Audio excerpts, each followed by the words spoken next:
You will hear a number of different recordings, and you will have to answer questions on what you hear. There will be time for you to read the instructions and questions, and you will have a chance to check your work. All the recordings will be played once only. The test is in 4 sections. At the end of the test, you will be given 10 minutes to transfer your answers to an answer sheet. Now turn to Section 1.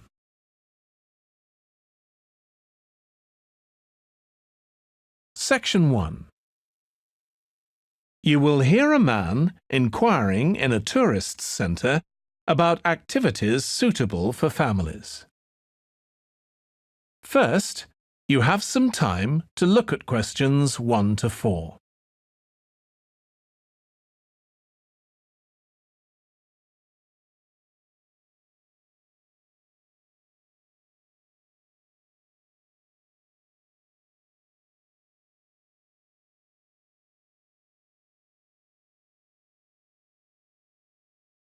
You will see that there is an example that has been done for you. On this occasion only, the conversation relating to this will be played first. Hi, can I help you? I'd like to find out if you have any excursions suitable for families. Sure. How about taking your family for a cruise? We have a steamship that takes passengers out several times a day. It's over 100 years old. The cruise takes place on a steamship. So steamship has been written in the space. Now we shall begin. You should answer the questions as you listen because you will not hear the recording a second time. Listen carefully and answer questions 1 to 4. Hi, can I help you? I'd like to find out if you have any excursions suitable for families. Sure. How about taking your family for a cruise? We have a steamship that takes passengers out several times a day. It's over 100 years old. That sounds interesting. How long is the trip? About an hour and a half. And don't forget to take pictures of the mountains. They're all around you when you're on the boat and they look fantastic. Okay. And I assume there's a cafe or something on board? Sure. How old are your children? My daughter's 15 and my son's 7. Right. Well, there are various things you can do once you've crossed the lake to make a day of it. One thing that's very popular is a visit to the country farm. You're met off the boat by the farmer and he'll take you to the holding pens where the sheep are kept. Children love feeding them. My son would love that. He really likes animals. Well, there's also a 40-minute trek round the farm on a horse if he wants. Do you think he'd manage it? He hasn't done that before. Sure. It's suitable for complete beginners. Good. And again, visitors are welcome to explore the farm on their own, as long as they take care to close gates and so on. There are some very beautiful gardens along the side of the lake which also belong to the farm. They'll be just at their best now. You could easily spend an hour or 2 there. Okay, well, that all sounds good. And can we get lunch there? You can, and it's very good, though it's not included in the basic cost. You pay when you get there. Right. Before you hear the rest of the conversation, you have some time to look at questions 5 to 10.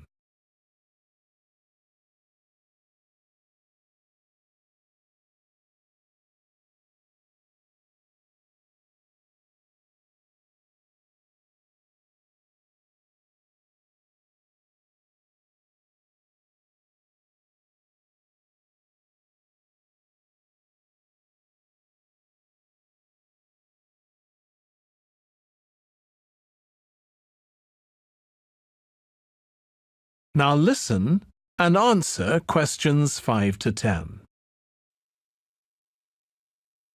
So, is there anything else to do over on that side of the lake? Well, what you can do is take a bike over on the ship and then go on a cycling trip.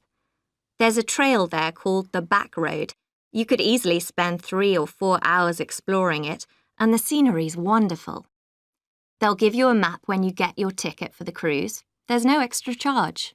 What's the trail like in terms of difficulty? Quite challenging in places. It wouldn't be suitable for your 7-year-old. It needs someone who's got a bit more experience. Well, my daughter loves cycling, and so do I, so maybe the two of us could go, and my wife and son could stay on the farm. That might work out quite well. But we don't have bikes here. Is there somewhere we could rent them? Yes, there's a place here in the city. It's called Ratcheson's. I'll just make a note of that. How do you spell it? Ratchesons.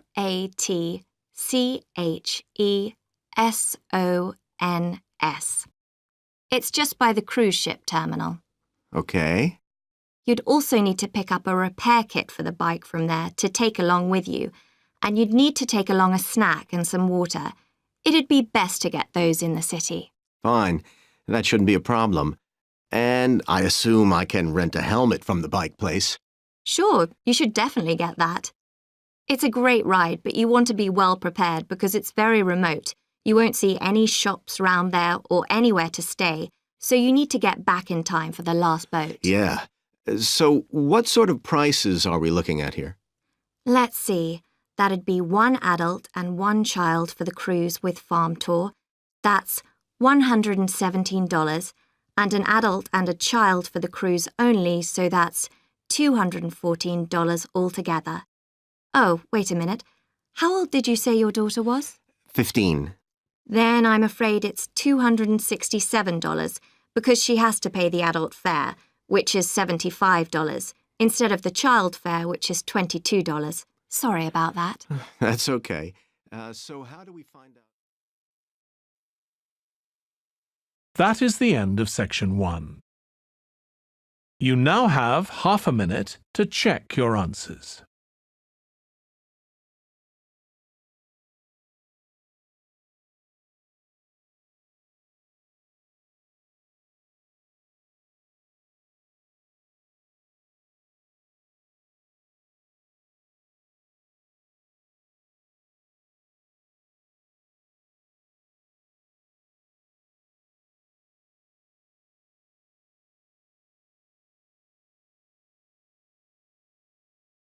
Now turn to section 2.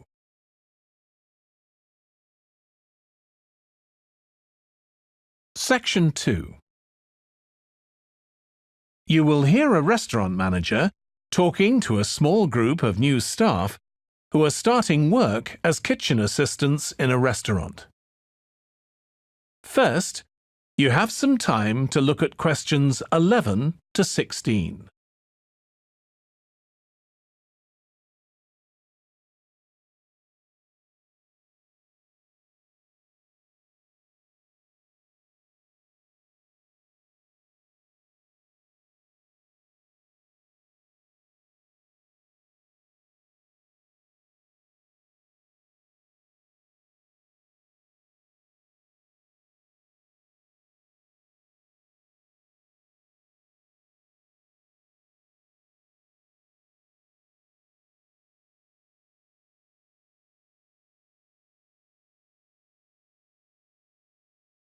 Now listen carefully and answer questions 11 to 16. Good morning, everyone. My name's Joy Parkins, and I'm the restaurant manager. And I understand that none of you have had any previous experience as kitchen assistants. Well, you might be feeling a bit nervous now, but most of our kitchen assistants say they enjoy the work. OK, they might get shouted at sometimes, but it's nothing personal. And they're pleased that they have so many different things to do, which means they never get bored. And I'll tell you straight away that if you do well, we might think about moving you up and giving you some more responsibility. Right, well, you've all shown up on time, which is an excellent start. Now, I'm glad to see none of you have unsuitable footwear, so that's good. You need to be careful as the floors can get very wet and slippery. Those of you with long hair have got it well out of the way, but some of you'll need to remove your rings and bracelets. Just put them somewhere safer today, and remember to leave them at home tomorrow, as they can be a safety hazard. Now, it's going to be a busy day for you all today. We don't have any tables free for this evening, and only a few for lunch. Fortunately, we've got our head chef back. He was away on holiday all last week, which meant the other chefs had extra work.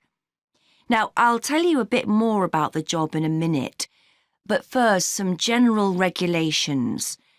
For all of you, whatever your age, there's some equipment you mustn't use until you've been properly trained, like the waste disposal system, for example, for health and safety reasons. Then I think there are 2 of you here who are under 18. That's Emma and Jake, isn't it? Right, so for you 2, the meat slicer is out of bounds, and of course none of you are allowed to use the electric mixer until you've been shown how it works. Now, you may have heard that this can be a stressful job, and I have to say that can be true. You'll be working an 8-hour day for the first week, though you'll have the chance to do overtime after that as well if you want to. But however long the hours are, you'll get a break in the middle. What you will find is that you're on your feet all day long, lifting and carrying. So, if you're not fit now, you soon will be. You'll find you don't have much chance to take it easy. When someone tells you to do something, you need to do it straight away. But at least we do have a very efficient air conditioning system compared with some kitchens. Before you hear the rest of the talk, you have some time to look at questions 17 to 20.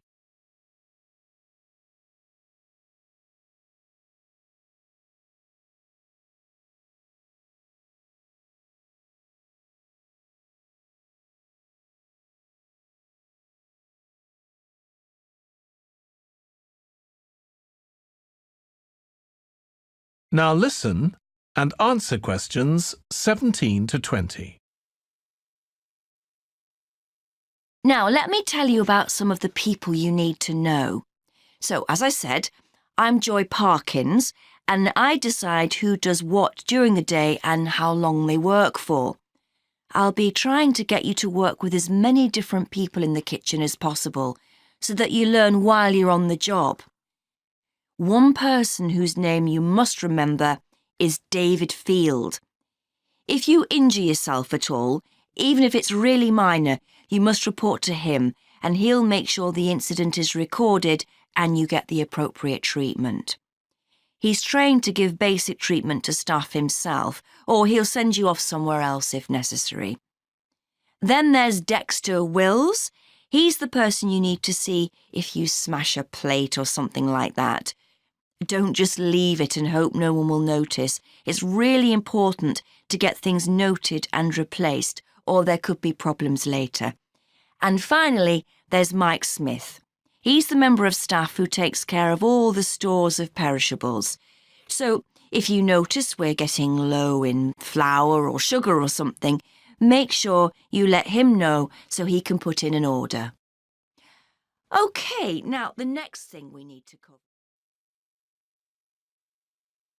That is the end of section 2. You now have half a minute to check your answers.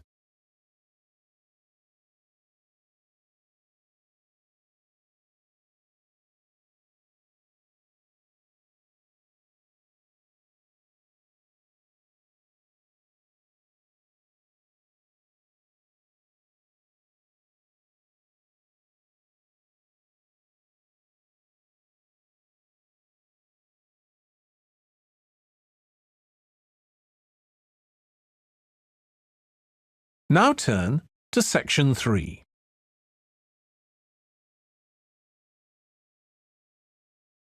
Section 3.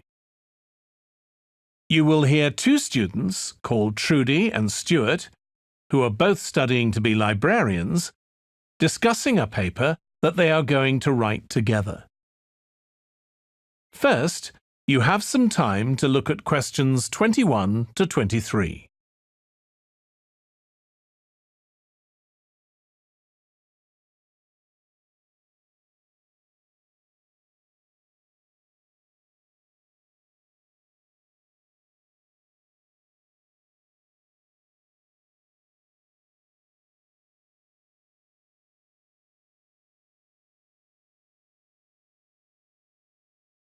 Now listen carefully and answer questions 21 to 23.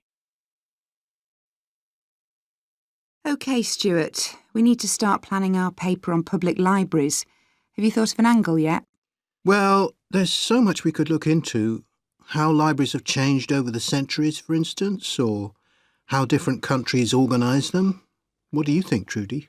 Maybe we should concentrate on this country and try and relate the changes in libraries to external developments, like the fact that far more people can read than a century ago, and that the local population may speak lots of different languages. We could include something about changes in the source of funding too. Yes, but remember we're only supposed to write a short paper, so it's probably best if we don't go into funding in any detail. Right. Well, shall we just brainstorm a few ideas to get started? OK. We obviously need to look at the impact of new technology, particularly the internet. Now that lots of books have been digitalised, people can access them from their own computers at home. And if everyone did that, libraries would be obsolete. Yes. But the digitalised books that are available online for free are mostly out of copyright, aren't they? And copyright in this country lasts for 70 years after the author dies.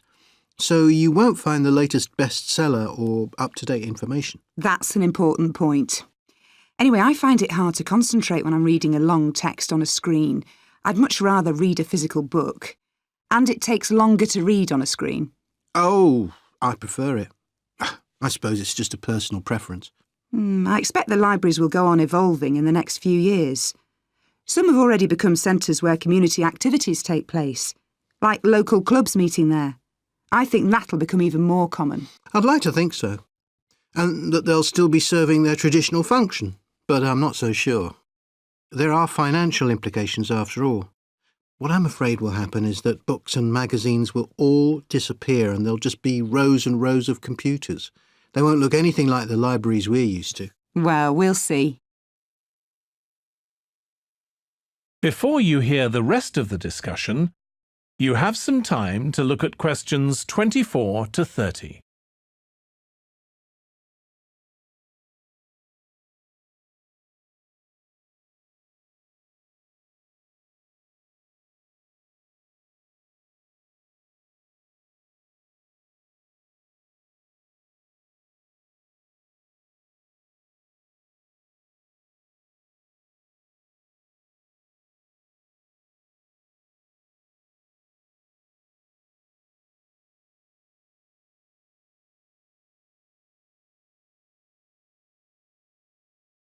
Now listen and answer questions 24 to 30. I've just had an idea. Why don't we make an in-depth study of our local public library as background to our paper? Yes, that'd be interesting. And raise all sorts of issues. Let's make a list of possible things we could ask about, then work out some sort of structure. For instance, we could interview some of the staff and find out whether the library has its own budget or if that's controlled by the local council. And what their policies are. I know they don't allow food, but I'd love to find out what types of noise they ban. There always seems to be a lot of talking, but never music. I don't know if that's a policy or it just happens. I've often wondered. Then there are things like how the library is affected by employment laws. I suppose there are rules about working hours, facilities for staff and so on. Right. Then there are other issues relating to the design of the building and how customers use it. Like, what measures does the library take to ensure their safety? They'd need floor coverings that aren't slippery, and emergency exits, for instance. Oh, and another thing, there's the question of the kind of insurance the library needs to have, in case anyone gets injured. Yes, that's something else to find out. You know something I've often wondered? What's that? Well, you know they've got an archive of local newspapers going back years. Well, next to it, they've got the diary of a well-known politician from the late 19th century. I wonder why it's there. Do you know what his connection was with this area? No idea. Let's add it to our list of things to find out. Oh, I've just thought. You know, people might ask in the library about local organisations, like sports clubs. Well, I wonder if they keep a database, or whether they just look online. Right. I quite fancy finding out what the differences are between a library that's open to the public and one that's part of a museum, for example. They must be very different. Then something else I'd like to know is... That is the end of section 3. You now have half a minute to check your answers.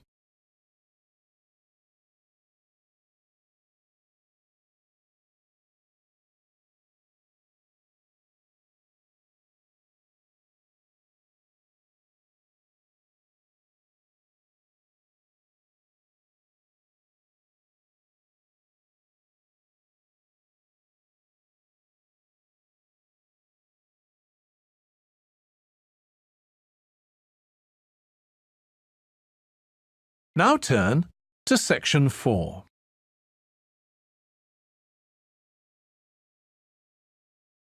Section 4. You will hear part of a lecture for business students about business values. First, you have some time to look at questions 31 to 40.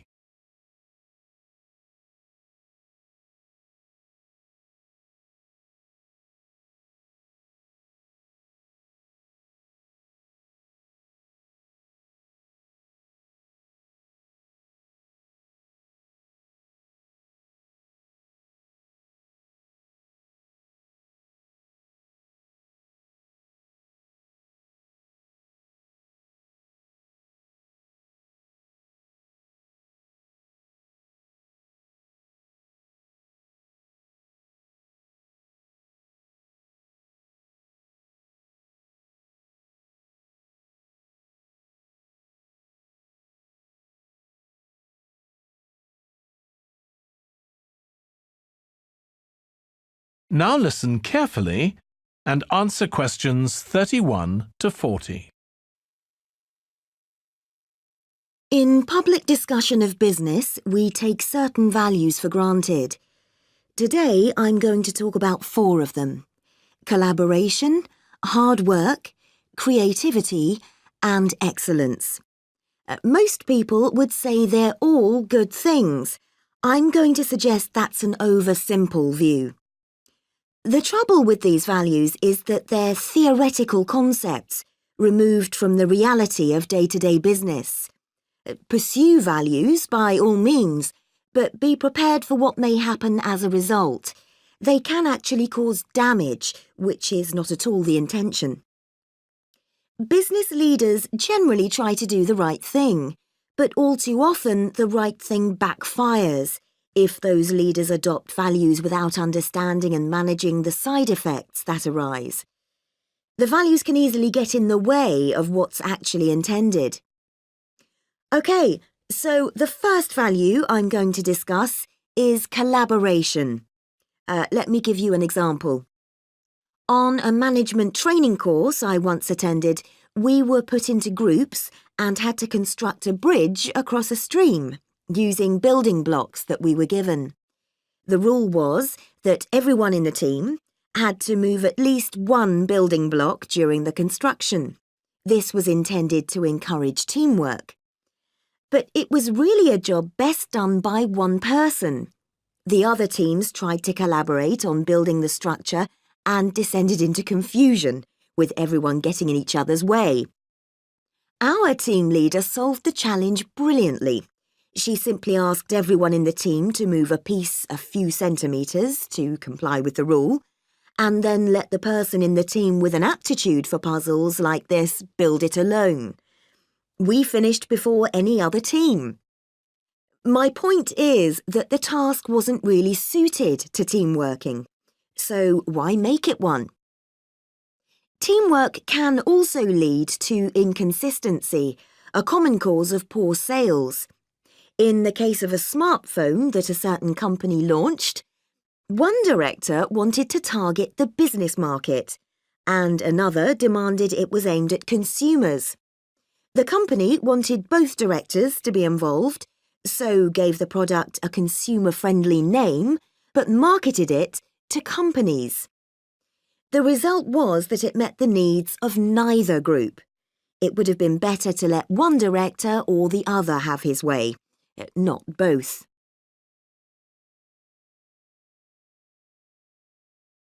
Now, industriousness, or hard work.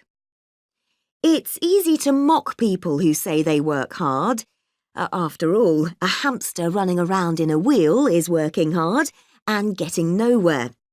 Of course, hard work is valuable, but only when properly targeted. Otherwise, it wastes the resources that companies value most, time and energy, and that's bad for the organisation. There's a management model that groups people according to 4 criteria: clever, hard-working, stupid, and lazy. Here, lazy means having a rational determination not to carry out unnecessary tasks. It doesn't mean trying to avoid work altogether. Most people display 2 of these characteristics, and the most valuable people are those who are both clever and lazy. They possess intellectual clarity and they don't rush into making decisions. They come up with solutions to save the time and energy spent by the stupid and hard-working group. Instead of throwing more man-hours at a problem, the clever and lazy group looks for a more effective solution. Next, we come to creativity. This often works well. Creating an attention-grabbing TV commercial, for example, might lead to increased sales. But it isn't always a good thing. Some advertising campaigns are remembered for their creativity without having any effect on sales. This happened a few years ago with the launch of a chocolate bar. Subsequent research showed that plenty of consumers remembered the adverts, but had no idea what was being advertised. The trouble is that the creator derives pleasure from coming up with the idea and wrongly assumes the audience for the campaign will share that feeling. A company that brings out thousands of new products may seem more creative than a company that only has a few, but it may be too creative and make smaller profits. Creativity needs to be targeted to solve a problem that the company has identified. Just coming up with more and more novel products isn't necessarily a good thing. And finally, excellence. We all know companies that claim they strive for excellence, but it takes a long time to achieve excellence. In business, being first with a product is more profitable than having the best product. A major study of company performance compared pioneers, that is, companies bringing out the first version of a particular product, with followers, the companies that copied and improved on that product. The study found that the pioneers commanded an average market share of 29%, while the followers achieved less than half that, only 13%, even though their product might have been better. Insisting on excellence in everything we do is time-consuming, wastes energy, and leads to losing out on opportunities. Sometimes second-rate work is more worthwhile than excellence. Make sure it's excellent sounds like a good approach to business, but the just get started approach is likely to be more successful. That is the end of section 4. You now have half a minute to check your answers.